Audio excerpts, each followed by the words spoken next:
Une des questions qu'on me pose le plus souvent, c'est Jean-Sébastien, pourquoi est-ce que mon CV est ignoré? Il y a une raison très claire à ça et dans cette vidéo, je vais vous expliquer pourquoi et je vais vous montrer quoi faire pour éviter que ça vous arrive à nouveau.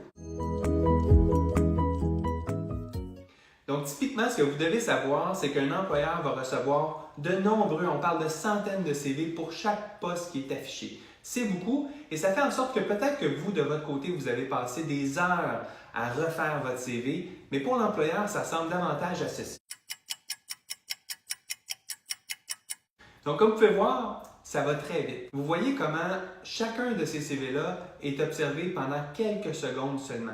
Et c'est à peine le temps que vous avez pour vous démarquer. Et c'est la raison pour laquelle vous êtes facilement ignoré. Mais il y a des choses que vous pouvez faire également pour être plus facilement mis dans la pile des gens qui vont être retenus. Non pas pour obtenir un emploi, évidemment, parce que l'objectif du CV, c'est d'abord et avant tout de vous obtenir une rencontre. Et déjà là, la plupart des CV ne sont pas bien faits pour faire ça. Maintenant, pour réussir à comprendre ce que vous devez faire pour vous démarquer en si peu de temps, il y a une question que vous pouvez vous poser. Qui d'autre dans l'industrie a réussi à régler ce problème-là? Et la réponse, c'est les médias, plus particulièrement les magazines. Pensez-y, quand vous êtes par exemple à l'épicerie, autour de vous, il y a des magazines qui se battent pour avoir votre attention alors que vous êtes en train de sortir votre épicerie du panier pour la mettre et payer. Et ils ont donc quelques secondes pour non seulement capter votre attention, mais faire en sorte que vous allez prendre le magazine et puis que vous allez le lire.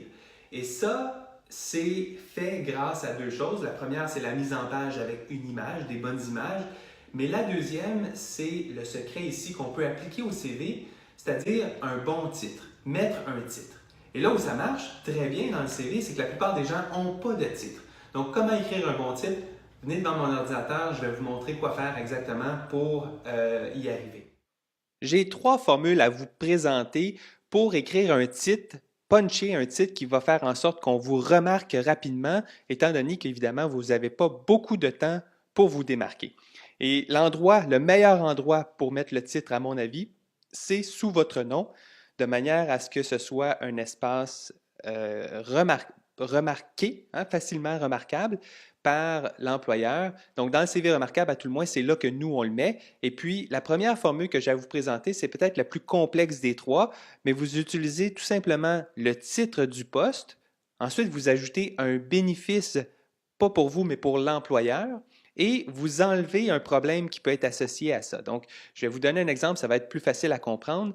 Si, par exemple, vous êtes directeur des ressources humaines, bien, évidemment, vous mettez ce titre de poste-là. Ensuite, vous écrivez qui réduira de moitié votre taux de roulement sans budget supplémentaire. Donc, on voit que réduire de moitié le taux de roulement, c'est le bénéfice.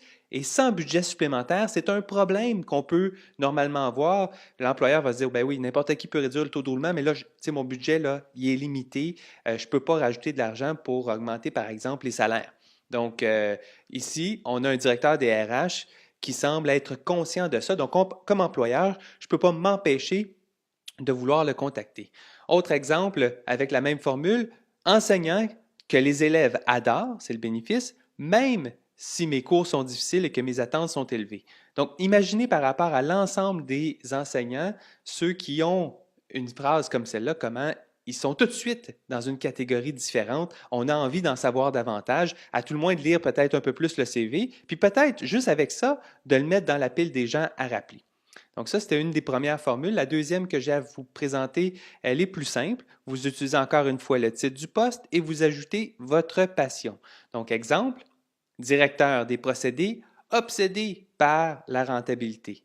Ou encore, coordonnateur environnement, passionné par l'efficacité et la lutte au gaspillage. Donc on s'entend que ce sont des passions qui ont en même temps un lien avec l'employeur. Ça vous permet de démontrer que vous êtes sensible à ses préoccupations, à sa réalité à lui. Mais remarquez aussi comment les mots obsédé, passionné, ce sont des mots qui parlent d'une certaine personnalisation de votre personnalité. Donc, ça vous rend un peu plus attachant, même si c'est évidemment pas très long, mais ça nous donne envie à tout le moins de vous rencontrer, d'en savoir davantage, et c'est fait de manière élégante.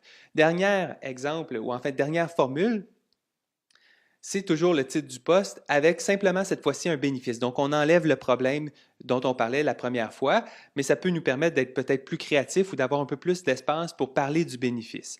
Euh, D'ailleurs, parlant d'espace, je ne vous recommande pas de dépasser 2 lignes pour votre titre, sinon ça devient trop long puis les gens ne le liront pas.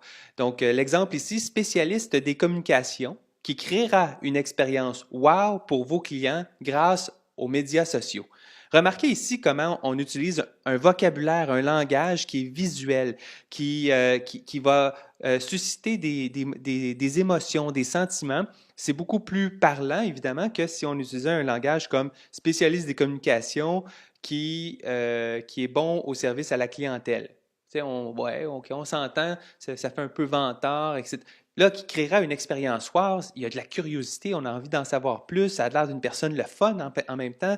Donc, c'est beaucoup plus attirant, attrayant pour un employeur qui lit ça et ça va lui donner davantage envie de le rencontrer. Mais bon, évidemment, ça, ce sont des formules que j'avais à vous présenter pour écrire un titre remarquable, mais ça, ce n'est qu'une des 7 une des 7 astuces que nous, on utilise dans le CV remarquable. Donc, si vous voulez en savoir davantage, je vous invite à cliquer sur le petit lien ci-dessus, voir plus, pour savoir comment mettre la main sur la formation complète du CV remarquable. Et si vous connaissez quelqu'un qui, évidemment, se cherche un emploi ou qui cherche à refaire son CV, bien, je vous invite, si vous avez trouvé ça évidemment pertinent, de partager ce conseil, cette vidéo avec lui ou avec elle. Et si de votre côté, vous avez envie d'en savoir davantage, n'hésitez pas à aimer notre page. Mon nom, encore une fois, c'est Jean-Sébastien pour le blog jobderêve.ca. Je vous remercie d'avoir été là et je vous dis à très bientôt.